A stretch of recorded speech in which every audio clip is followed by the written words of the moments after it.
¿Qué tal? Bienvenidos a Primer Plano. Pues antes de entrar en materia queremos recordarle que debido a las Olimpiadas este programa está pregrabado, por lo cual quizá no toquemos algunos de los temas más álgidos de la semana, sino que haremos una reflexión sobre temas más estructurales. Y empezamos con el hecho de que faltan poco más de 2 años de este gobierno que termina. La pregunta sería, ¿qué podemos esperar de estos 2 años? Porque sabemos a lo largo de nuestra historia reciente, por lo menos, que los últimos 2 años o últimos 3 años, en realidad ya se consigue muy poco. En este caso serían ya los últimos 2 años, porque la dinámica va por otro lado. Normalmente los partidos ya están enfocados en los procesos de selección interna de sus candidatos, ya está prácticamente todos los movimientos con una intencionalidad hacia la sucesión presidencial. Y el gobierno en realidad se queda un poco paralizado, empieza a preparar propiamente la sucesión, tanto la parte electoral como la de transferencia del poder. En fin, dejo el tema sobre la mesa. ¿Qué se puede esperar en estos 2 años? ¿Cuán lejano me resulta en el tiempo y la memoria la campaña de Enrique Peña Nieto cuando recorría el país firmando ante notario un compromiso tras otro, publicaba artículos en los periódicos, luego la regaba cuando le preguntaban cuántos libros había leído, pero bueno, esa era parte del anecdotario. Él escribió un libro, o se publicó un libro con su firma, más bien, llamado El Estado Eficaz, porque ese era el término que él proyectaba. Conmigo el Estado va a ser eficaz. Años después, en esta coyuntura, creo que el libro tendría que rebautizarse para llamarse El Estado Ineficaz, porque lo que ha demostrado estos años es la ineficacia en un buen número de temas. No es solo la mala suerte que la ha tenido de la caída de los precios del petróleo y hechos que no estaban bajo su control, sino errores atribuibles a su manera de ser. Y si quisiera escribir un libro para los próximos 2 años, que no es el caso, pero sugiero, si quisiéramos titular un libro, lo llamaría La Sociedad Eficaz, porque lo que ha pasado en los últimos años ha sido la aparición de una sociedad que se expresa de múltiples maneras. Menciono 3. Si está en la agenda el tema de las víctimas, es por la sociedad. Si está en la agenda el tema de la corrupción, es por la sociedad organizada. Y si está el gobierno de Enrique Peña Nieto haciendo algunos reajustes apresurados, como el pedir perdón o el intentar combatir la corrupción, es por las urnas, porque la sociedad fue a castigarlo a las urnas. En ese sentido, me parece que son malas noticias para el presidente, son buenas noticias para la sociedad. Sí hemos podido modificar la historia en algunos aspectos claves. Me parece muy bien este libro que debiera de escribirse, sí, de los desaciertos, pero también el de la sociedad, porque es cierto lo que tú dices, cada vez hay una sociedad más participativa, más en el centro, ojalá y esto llegara también a la sociedad, digamos, al resto de la República, aunque hay cosas buenas que nos vienen de afuera, digamos, que vienen de la periferia hacia el centro, como fue el caso del fuero, la desaparición, o bueno, la modificación del fuero en el caso de Jalisco. En Nuevo León también lo acaban de proponer, así que hay veces que tenemos mucho que aprender de afuera, ¿sí?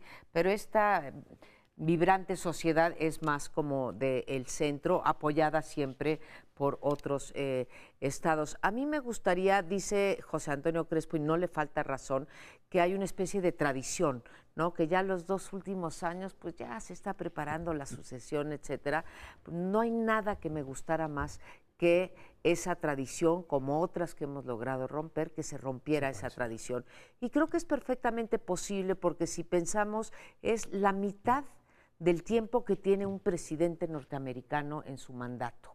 2 años serían suficientes para poder sentar ciertas políticas públicas, para ir en serio en estas demandas que la sociedad o esta agenda que le ha puesto la sociedad, y a veces con más sensibilidad, otras con menos, ha tomado el gobierno. Así que lo que menos me gustaría ver es un gobierno pues ya rendido, diciendo me quedan 2 años, pues ya no hay nada que hacer. Creo que lo peor que podría hacer Peña Nieto, si quiere trascender, y yo creo que cualquier presidente quiere trascender de un lado positivo, porque ya estoy viendo las malas intenciones de Lorenzo Meyer, quiere trascender, tendría manera de hacerlo. Y no solamente creo, Sergio, con el asunto de la corrupción, que sin duda es importantísimo y podría dedicarse, por un lado, a construir las capacidades institucionales para darle verdadera vida al Sistema Nacional Anticorrupción, y también al mismo tiempo perseguir los delitos de corrupción que ellos saben que se cometen por parte de gobernadores, por parte de miembros de su gabinete, etcétera, sino también de poner algo que falta en la agenda y que fue una promesa de esas que tú estás recordando del Pacto por México, que fue el tema de la desigualdad. Nos prometió Enrique Peña Nieto, ¿se acuerdan ustedes?, el Seguro Social Universal. Y de ese simplemente, incluso en nuestros programas, ya no hablamos. Y es poco tiempo, pero creo que sería una cosa importante meter la igualdad en la agenda de este último tramo de gobierno. Eso es lo que a mí me gustaría ver. Sergio puso el tema de la sociedad por fin introduciéndose a fuerza en la formulación de políticas y la obligación de llevar adelante o de tener antiguas políticas o algunas nuevas. También es importante la sociedad externa. No digo que sea el factor más importante, pero este mundo externo que en el pasado, en ese pasado lejano al que no quisiéramos volver, estuvo muy condicionado por la Guerra Fría. Y entonces le apoyaba al gobierno mexicano prácticamente en todo lo que hacía, bueno o malo. No molestar, era casi un principio, no meterse con la política interna de México. Sin embargo, ahora las fuerzas externas nos dicen, vamos a recordar al Economist, pues Peña Nieto no se da cuenta que no se da cuenta.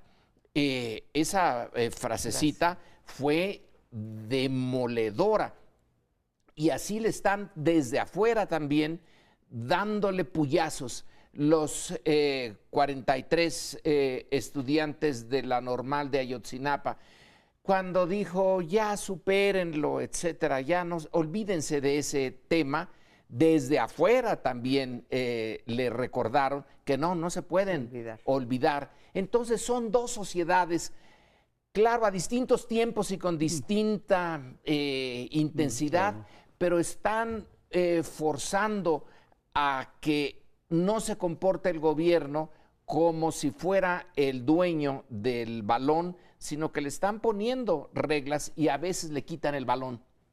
Sí, dice Amparo que le gustaría, y a mí también, que se acabara, digamos, esta tradición de que los 2 últimos años del gobierno, en realidad ya no pasa nada, o sea, se paraliza y todo se vuelca sobre la sucesión presidencial siguiente. Creo que hay elementos que han señalado ustedes que pudieran ayudar a romper esta tradición y que entonces sí podamos esperar en estos 2 años algo más. O sea, ¿a qué le preocupa a un presidente al final saliendo? Bueno, siempre, pero su imagen, ¿qué imagen va a dejar? ¿Qué legado va a dejar?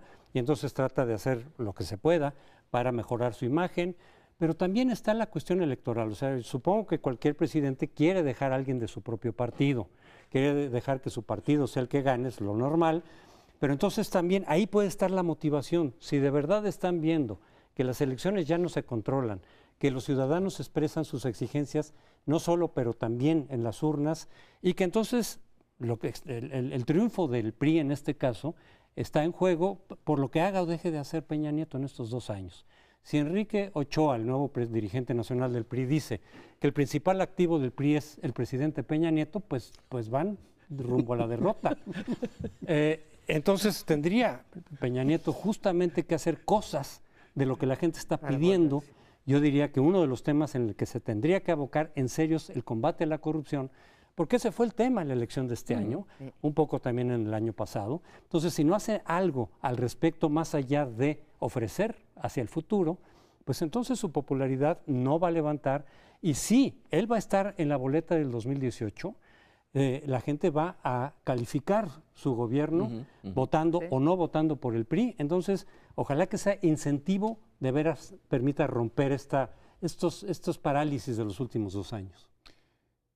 José Antonio, si todavía estuviéramos en el régimen de López Portillo, por ejemplo, tú serías calificado y denostado y no estarías al aire porque serías un filósofo de banqueta, como decía José López Portillo, así descalificaba. Así es. Esos filósofos de banqueta que andan criticándome, Y de bueno, café también. pues ha cambiado. Esta es una televisión de Estado en la cual un lunes sí y otro también, pues criticamos lo que creemos que deba criticarse.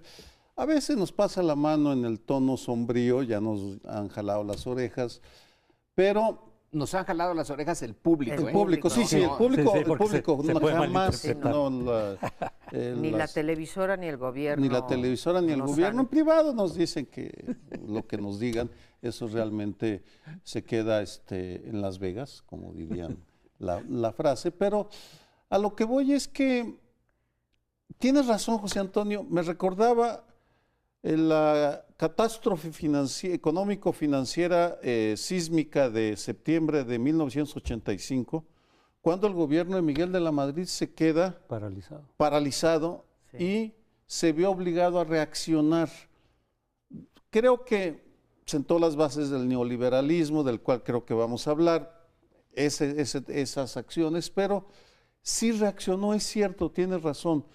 En aquel momento no era la pérdida del poder en las elecciones, pero aunque estuvieron cerca en el 88, tal vez era.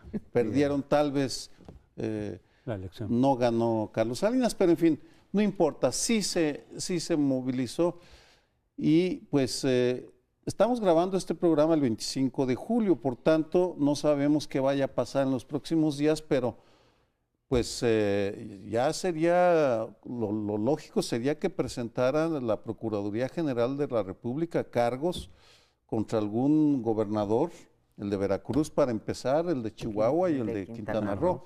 Esos serían hechos concretos. Pues claro que podemos estar llenos de hechos concretos prácticamente todos los días.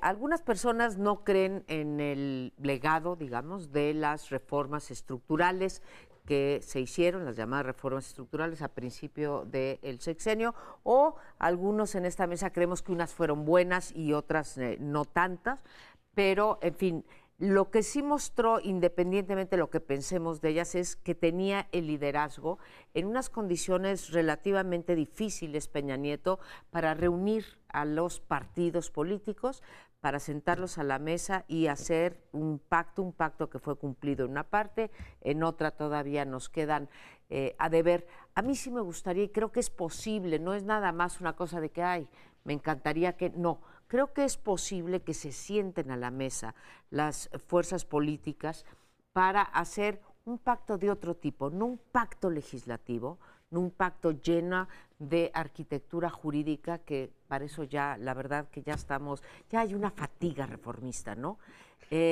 Uno de hechos. En esto, por ejemplo, de la corrupción, si bien soy la firme creyente de que el buen juez por su casa empieza, o sea que tendría que empezar por el gabinete, iba a decir por su casa blanca empieza, por su casa empieza, tendría que haber un pacto ahí también con las fuerzas políticas, con el PRD, con el PAN, para decir, a ver, ¿y nosotros qué ponemos? ¿Sí? Porque desde luego que hay mucha corrupción al interior del Poder Ejecutivo Federal, pero ¿qué tanta hay? Lo sabemos, en el caso de Sonora Compadres, en el caso de Michoacán, en el caso del Distrito Federal, y así me puedo ir estado por estado.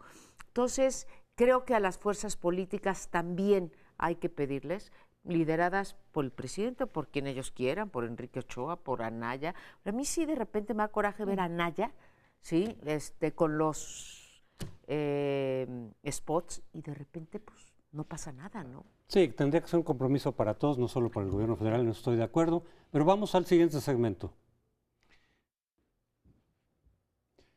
Me toca hablar de crimen organizado, y tal vez la mejor manera es de diferenciar lo que es el crimen común y el crimen organizado a partir de un párrafo del el libro de Jesús Esquivel sobre la CIA y Camarena, que es la CIA, la DEA y Camarena se llama, me parece. En ese párrafo, un testigo protegido, que fue policía mexicano, cuenta cómo él formaba parte del crimen organizado y decía, cuando nos poníamos un retén como policías, y cuando agarrábamos un marihuanero independiente que bajaba con la marihuana, con su Torton, un camión con 3 ejes, pues los agarrábamos, los matábamos y les decomisábamos la marihuana. Esa es la diferencia. El marihuanero independiente es independiente, es como el nombre lo indica. El crimen organizado es es una empresa estructurada, pensada para delinquir. Y en la historia del crimen organizado, que siempre ha habido, por cierto, en todos los países del mundo hay crimen organizado, la diferencia es el tamaño. Lo que estamos viendo ahora es un monstruo, un Godzilla, un Frankenstein de crimen organizado, porque ya no solo opera, como en el caso de Italia, en algunas partes del sur, sino que en el caso de México, primero Colombia, ahora en el caso de México, tiene su base en algunos estados, pero de ahí se proyecta a básicamente todo el mundo. La familia michoacana, los caballeros templarios, exportaban mineral de hierro a China. El cartel de Sinaloa está exportando droga hasta Nueva Zelanda y Australia. Estamos, por tanto, frente a grandes corporaciones. Este es algún animal Están enojados. ¿La traes aquí? Aquí la que nos traes, está la haciendo avispa. enojar. No pasa nada, no es de peligro, supongo. No es Zika. Pero esa es la diferencia. El grado de peligrosidad, por tanto, para la sociedad y el Estado es infinitamente mayor.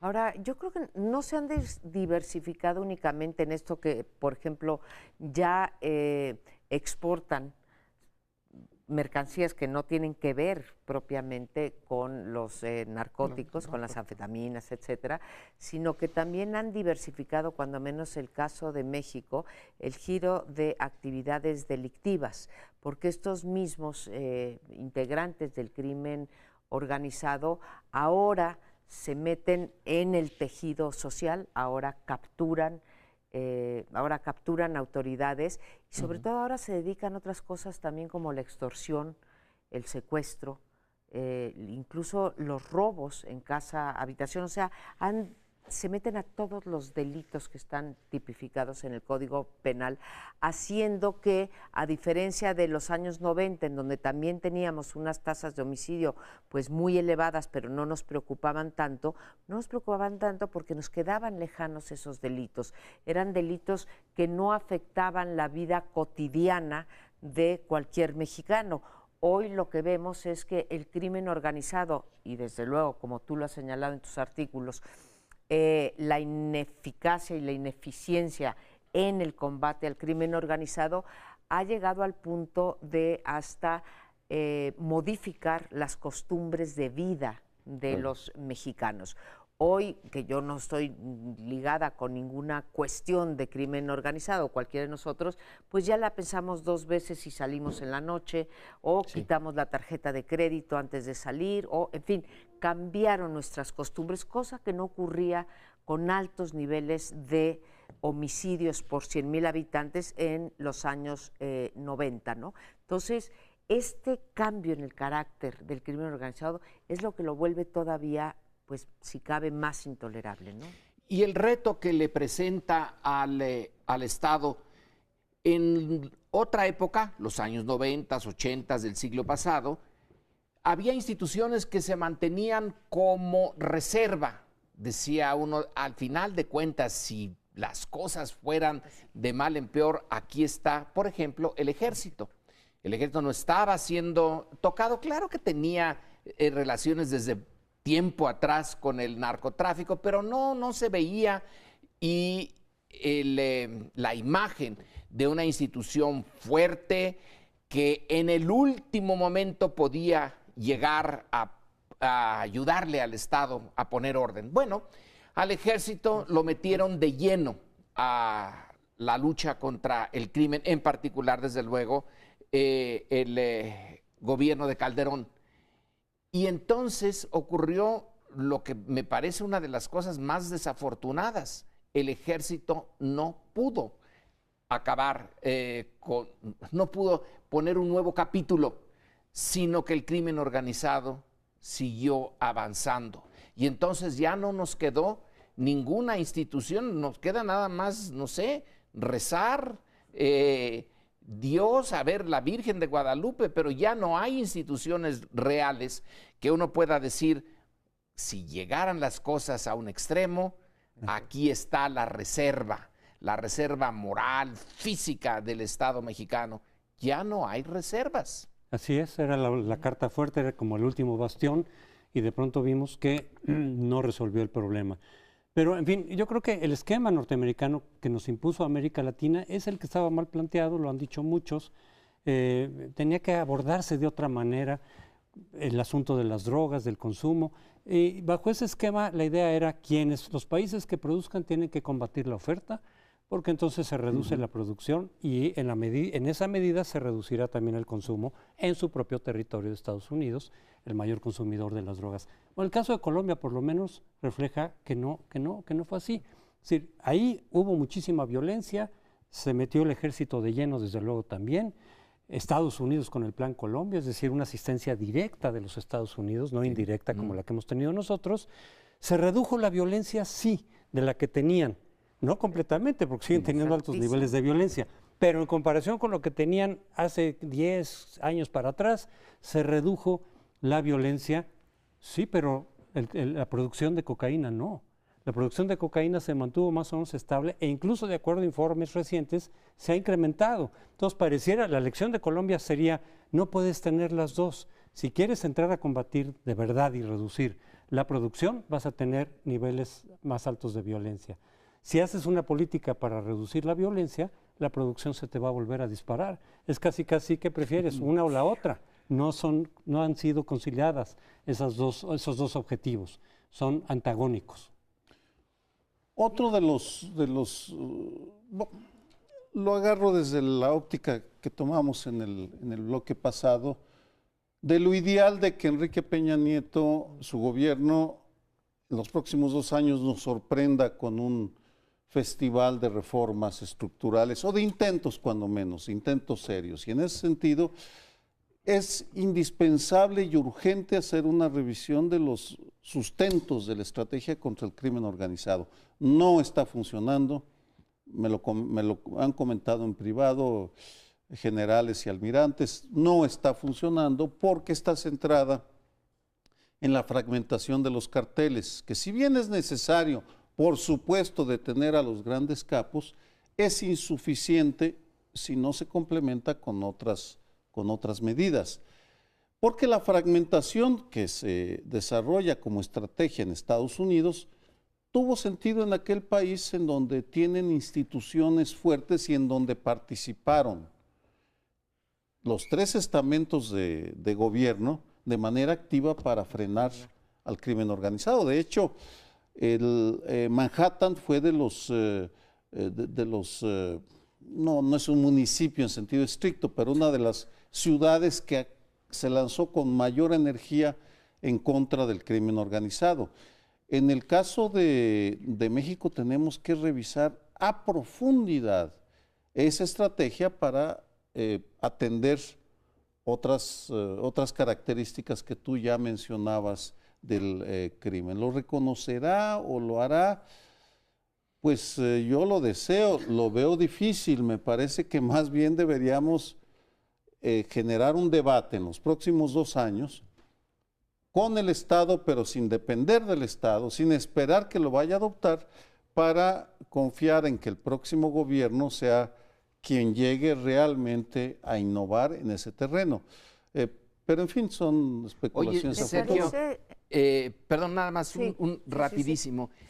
Y si estoy en desacuerdo contigo, lo pongo nada más como una posibilidad. Tú dices, desde luego que hay que combatir a los capos y luego otras cosas, y si no fueran esa la mejor forma, si se dejara a los capos, como antes, a 1 o 2 capos, que ya sé que, en fin, legalmente es un horror, pero prácticamente, si la estrategia fuera volver a dejar a alguien la responsabilidad de organizar lo que no puedes combatir. Entonces, ya que no lo puedes combatir, por lo menos que esté organizado. Y tú señalabas, José Antonio, la violencia aumenta en la medida en que combates a los capos. Ahora, y si no los combates, sino los vas medio controlando, es una propuesta. Sí, la podríamos llamar el corporativismo, la corporativización del crimen organizado. O sea, cuando uno piensa por qué en el PRI de los años 40 o de finales de los años 30, decías, bueno, voy a juntar aquí a todos los obreros, ¿sí? Y voy a discutir con uno, ¿no? De eso se trata, juntar a todos los empresarios en un conjunto limitado de organizaciones, y entonces me es más fácil como Estado tratar con esos líderes. ¿Por qué no?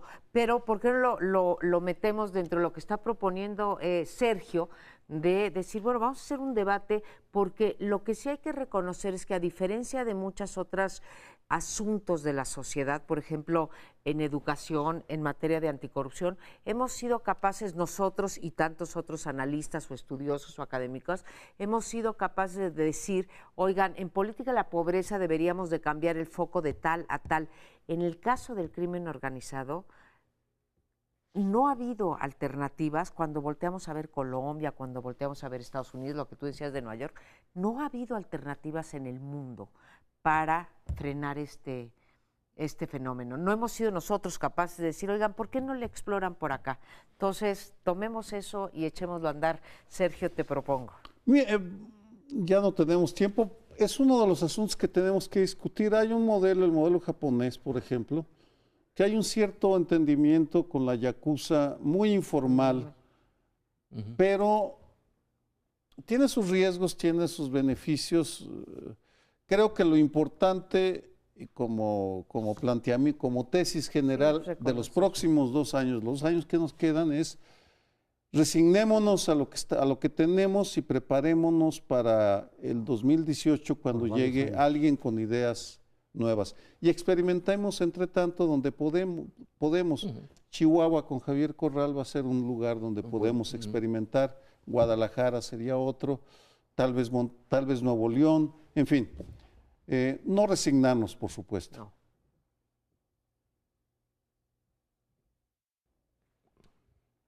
Es indiscutible que la pobreza es uno de los males de la sociedad mexicana, la pobreza junto con la desigualdad. Y realmente no importa si somos 53 millones de pobres o 43 millones de pobres, de todas maneras el problema es lacerante, es inadmisible para una sociedad como la mexicana o para una economía como la mexicana, que pues algunos dicen que es la 13ª, otros dicen que es la 14ª, pero no importa, somos un país que ya no somos subdesarrollados, somos muy desiguales, pero tenemos todavía unos niveles de pobreza francamente inadmisibles. Y recientemente, hace un mes o así, se ha desatado toda una polémica porque se cambió la forma de medición de los ingresos en los hogares. El módulo del INEGI, que lo hacía, que es una institución autónoma, decidió cambiar, y hay que decirlo, por recomendación de organismos internacionales, porque si no, no era comparable la pobreza también de México con otros países, y teníamos muchos, tenía muchos defectos esta medición. Decidió cambiarse y, claro, al cambiarse la metodología para la medición, resulta que éramos menos pobres de los que éramos anteriormente. Doy mi punto de vista porque me parece que en términos generales se ha malentendido lo que hizo el INEGI y después del INEGI Coneval, que es el encargado de medir la pobreza, pero a partir de los datos del INEGI, es que no es que en México hoy haya 10 millones de pobres menos, es simplemente que una vez que esta metodología se aplique para atrás y se vuelvan a hacer las series de tiempo, pues también en el año pasado va a haber menos pobres y la proporción va a quedar igual. O sea, no se trata de que el gobierno en esta ocasión o el INEGI, que creo que tiene cosas que mostrar en términos de su objetividad, haya querido engañar y decir que Peña Nieto redujo la pobreza o la pobreza extrema en 10 millones de pobres. Nada más alejado de la realidad. Simplemente hay un cambio, tenemos que esperar a cómo cambian para atrás. Esto se hace con muchos otros indicadores, con el Producto Interno Bruto, con la inversión extranjera, en fin, que van mejorando las mediciones y las van cambiando. Así que tendremos eventualmente cifras comparables también en pobreza y me parece que con este afán de decir, no es que Peña Nieto quiso engañar, no. En primer lugar fue el INEGI, en segundo lugar le avisó al Coneval. Lo que sí creo es que hubo, una vez más, un problema muy grave de no preparar el terreno, de decirle a la gente, también hubo menos pobres atrás, la proporción vuelve a quedar igual, no hay tal cosa como un engaño. Quisiera entrar en desacuerdo sí. afectuoso y respetuoso contigo, porque Enrique Peña Nieto tiene un historial de maquillar cifras, lo siento. Cuando es una de las pocas veces que él ha reconocido ante una publicación que alteró la metodología, cuando era gobernador, de repente la violencia se redujo en su territorio y el economista se puso a revisar las cifras y dijo, no, lo que hicieron fue cambiar la metodología. Perfectamente bien. Y entonces él lo reconoció en una carta en La Razón, que es un periódico, digamos, poco leído, no se difunde mucho, pero pudo decir que había corregido. Segundo, uno norma su opinión por hechos, sí, Eduardo Sojo era un funcionario que demostró que tenía credibilidad. Las cifras que presentaba eran aceptadas por colegas nuestros que manejan esos temas. Cambian a Sojo y ponen a alguien que según y cito un artículo de María Luisa Valdés del Instituto de Investigaciones Jurídicas del UNAM, que dice, pues cambia la metodología, pero no la consulta con los cuerpos especialistas, y no solo eso, sino que Coneval sale a cuestionar abiertamente al INEGI. Por tanto, lo que está en entredicho es la seriedad ética, el rigor ético de los métodos que empleó el INEGI. Yo desconozco cómo vaya a terminar, pero por lo pronto la sombra del maquillaje de cifras ronda este país.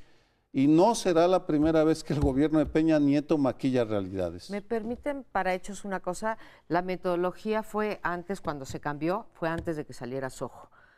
¿Sí? Bueno. No se le puede, no se puede decir que fuese el nuevo titular del INEGI. Eso le corresponde, claro. Esa decisión, que además sí fue consultada hasta donde sé con Coneval, le corresponde todavía a Eduardo Sojo. Que la gente no lo dice, ¿no? O se ha equivocado en eso.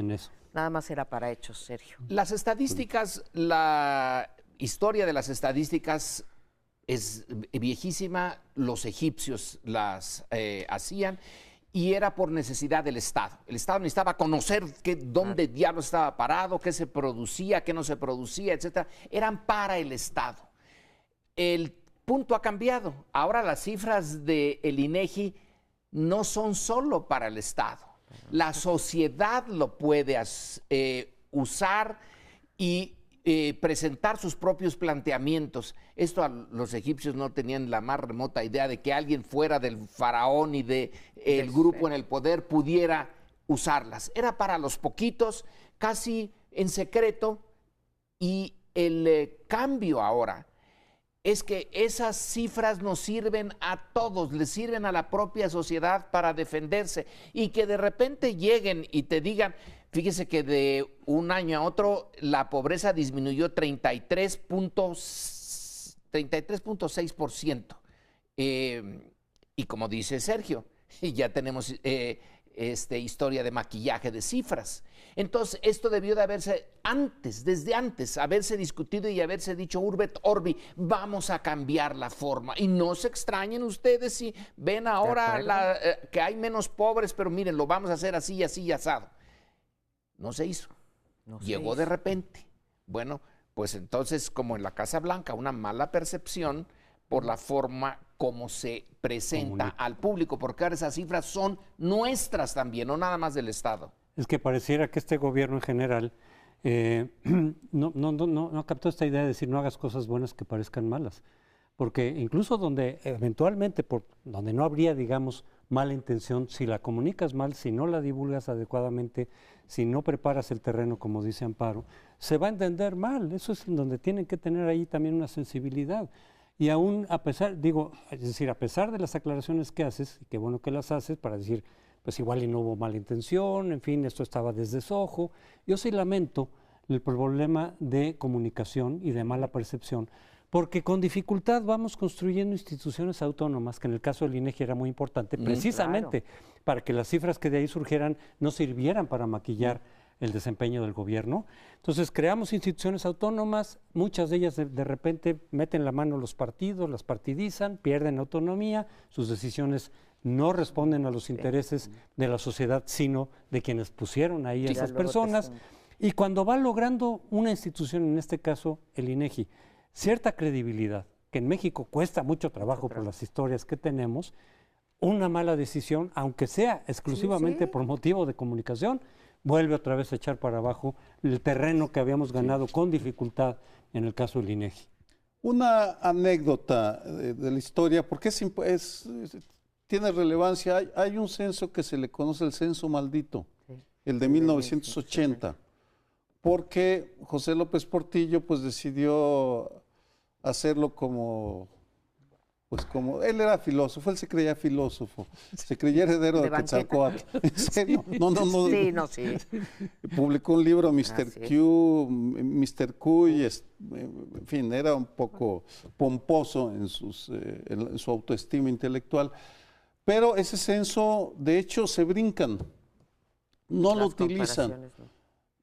Yo respeto al INEGI y ojalá el nuevo director, Santaella, me parece. Santaella.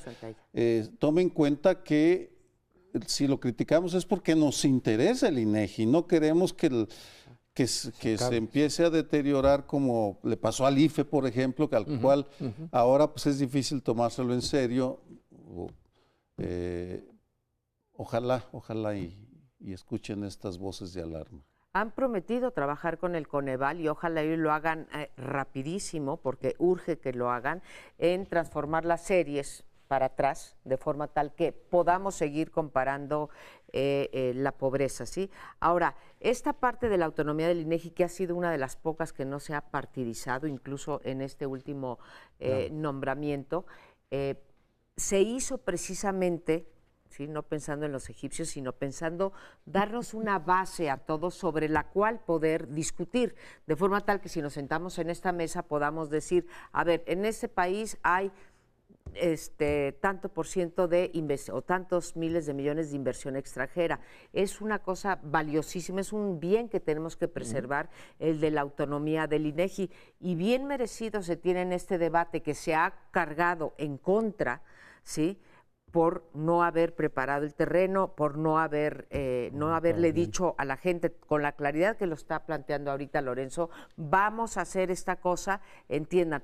Ahora, voy a hacer un disclaimer, una cosa que les salva, en el sentido de que creo que no hay intencionalidad. No vi a ningún alto funcionario de gobierno, ni a Peña Nieto, ni a José Antonio Meade, ni a nadie decir, en México hemos abatido la pobreza en 10 millones de... No lo han usado. No lo han usado, ¿sí? Entonces, me parece que eso abona a creer que en Estados Unidos, por ejemplo, 3 y 4 veces al año cambian la medición del PIB y tienen que ajustar las de estas para atrás, pero ojalá y te hagan caso o nos hagan caso, Lorenzo, y lo cambien rápidamente. Sí, porque conocimiento es poder. Este es Así uno de es. los casos en que Así conocer es poder, ¿sí? y está el poder en juego. Y una cosa, sí maquilló las cifras Peña Nieto, pero él sí tenía todas las instituciones capturadas en el Estado de México, el INE, el INAI, el etcétera, ¿no? Y ya aquí ya vio que como presidente no se puede maquillar tan fácilmente. ¿Tú crees? Bueno, en fin, No, es que, una cuestión que de... puedan maquillar aquí tan fácilmente en la Federación, Bueno, tan fácilmente, digo. en fin. Bueno, en fin, lo dejamos para otro día. Vamos a un corte, volvemos en unos segundos más. En esta ocasión que estamos dispuestos a entrar a temas no muy coyunturales, sino más bien estructurales, yo les propongo tratar los efectos no previstos, o al menos que no se quisieron anunciar, de eso que ocurrió en los 1970s en el mundo central de Occidente, en el mundo capitalista, que es el neoliberalismo.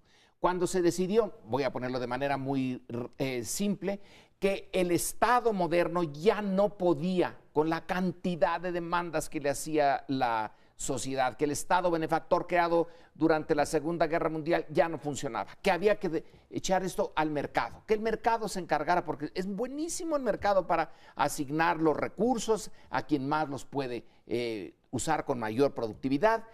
Y entonces se nos dijo que en realidad el mercado, bueno, al principio iba a favorecer un poquitín a los que tenían más dinero, más recursos, pero luego iba a venirse a percolar hasta llegar a las bases de la sociedad y todos estaríamos mucho mejor que cuando el Estado asignaba a él los recursos y se metía con la economía. Bueno, estamos en el 2016. Estamos viendo ahora los efectos del neoliberalismo, ya no en nosotros, que vaya que si los vimos, sino en las economías centrales en las que lo produjeron esto. Una de las razones por las cuales las elecciones ahora en Estados Unidos están como están es porque hay una parte de la sociedad que dice, oigan, no nos dijeron lo que nos iba a pasar, la concentración del ingreso. La injusticia aumentó, la injusticia social. Ese es el tema que quiero o que queremos debatir ahora. El neoliberalismo no nos prometió lo que nos está dando. Bueno, no nos cumplió. Y regresemos a los 80. Sí era la doctrina del ajuste estructural, como se le conoció en aquel momento. Técnicamente eran los ajustes estructurales. Llegaron a América Latina como un huracán. De hecho, las Naciones Unidas llaman a los 80s la década perdida, porque se combina una crisis financiera terrible de la deuda con los efectos de las privatizaciones, tú hablabas de Estados Unidos como el país que ahora está pagando las crisis del neoliberalismo, sobre todo la del 2008, que arrasó en el ingreso de los estadounidenses, pero a nosotros nos llega desde los 80s, porque la ofensiva, la mezcla de corrupción del sector público y de voracidad del sector privado se conjugan a partir de los 80 y llevan al remate de las grandes empresas públicas y a la utilización de las empresas privadas. Telmex sería un ejemplo clásico para extraer recursos como les vino en gana. Ahora estamos un poquitito mejor, pero el 50 o 40% de pobres extremos que tenemos son un ejemplo claro que es un modelo que no funciona. No hay con qué sustituirlo todavía, pero simplemente no funciona. Yo creo que es preocupante lo que mencionaba de los 70s, que lo asumió, ¿se acuerdan ustedes de la Comisión Trilateral, no? Sí. Que había un representante de Europa, uno de Japón, bueno, de Asia y el otro de Estados Unidos. Y aparte, además de la parte económica, traía una parte política que era realmente muy preocupante, porque nos decían entonces que la sobrecarga que había producido la democracia y por lo tanto que había que limitar incluso, de verdad, si lo vuelven a leer, yo lo leí recientemente por una conferencia, si lo vuelven a leer, había que limitar, por ejemplo, la libertad de prensa, porque eso ya estaba llevando a esta sobrecarga democrática, para lo cual no alcanzaban los recursos. Junto a este comentario con lo que ustedes mencionaban de cómo se liga esto con Estados Unidos y Trump. Ahora, es curiosamente el adalid, o ¿cómo se llama? El ejemplo de la concentración del ingreso que es Trump, un hombre absolutamente rico, ¿sí? Que ha concentrado riqueza y muchas veces no sabemos a través de qué medios, el que está ofreciendo la solución a ese miedo, a esa desigualdad que tienen estos norteamericanos, estos WASPs blancos, ¿sí? Que tienen miedo y dicen vamos a votar por él porque no nos ha funcionado Barack Obama en la presidencia o los demócratas en la presidencia. Entonces se da esta suerte de paradoja de que van a votar por este señor, que es el ejemplo máximo de lo que produce el neoliberalismo, aunque todos sabemos que se ha abusado de ese término, y el que está pugnando por la limitación de las libertades o de los derechos democráticos que se han construido durante 200 años en América del Norte, ¿no? O sea, es parte del debate ideológico, así como hay debate sobre cuál tendría que ser el modelo político adecuado, y se debate entre monarquía, república, democracia, partido único. Los partidos únicos tienen y han tenido sus defensores también. Supongo que en Corea del Norte y China habrá muchos defensores del partido único. Igual la economía, desde el liberalismo clásico de libre mercado, de la mano invisible de Adam Smith, hasta el comunismo férreo, que también, bueno, muchos dicen, es que el modelo no se aplica adecuadamente y por eso ha funcionado mal. Esa era la defensa que muchos hicieron, marxistas, digamos, o comunistas del bloque soviético, etcétera, es que no está mal el modelo, lo están aplicando mal, o lo aplicaron mal. Y de este lado también muchos dicen, el modelo en sí puede funcionar, pero claro, si metes la especulación y si no respetas las propias reglas del modelo, pues te va a salir mal. Yo creo que de todas maneras no ha surgido un nuevo modelo, efectivamente, pero tendrá que estar en algún punto intermedio entre los extremos. Los extremos yo creo que ya podemos desecharlos como la solución. Y claro, el debate si un poco más de Estado o menos Estado, o hasta dónde el Estado. Y de lo que se trata evidentemente es de conciliar de nuevo dos objetivos, que es crecimiento económico por un lado y buena distribución del ingreso. Porque a veces se puede crecer mucho con una mala distribución del ingreso. Nos pasó en varios años en México. Y no está tan clara la respuesta que países que han crecido de manera importante con mejor distribución del ingreso, muchos en los países escandinavos fueron por la vía socialdemócrata, partidos de izquierda, no comunistas, pero Japón, que tiene una población mucho mayor, también, vaya que se ha crecido desde la Segunda Guerra Mundial, a veces más, a veces menos, pero con una distribución del ingreso muy comparable a la de los países escandinavos, y no por la vía de un partido de izquierda, sino un partido proempresarial, que es el Partido Liberal Democrático. Aunque los japoneses ahora podrían decir, estamos estancados, Sí, sí, estamos estancados desde ahora hace sí. ya una buena cantidad de años. Entonces, el socialismo real es el socialismo brutal, el socialismo de Stalin. Luego se medio civilizó, pero nunca llegó a salirse de esa parte dictatorial y extremadamente autoritaria. El capitalismo real es el que tenemos. No es que Adam Smith hubiera tenido razón. El mercado nunca ha sido libre. Nunca ha habido libre mercado. Todos los mercados tienen detrás unas decisiones políticas o no tomar decisiones. Y decir, lo dejo ahí, esa es una decisión política.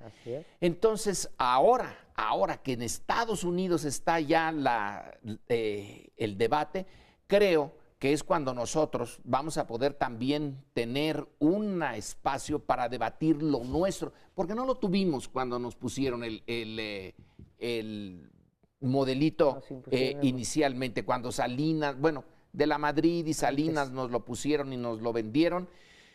No lo tuvimos, aunque sí sabíamos, que, algunos por lo menos, que esto iba a ir a una concentración del ingreso enorme. Ahora, se puede llegar a un punto intermedio teniendo los intereses creados, ya muy creados, de 70 y tantos mil millones de dólares, por ejemplo, en una sola familia en México? ¿Se puede?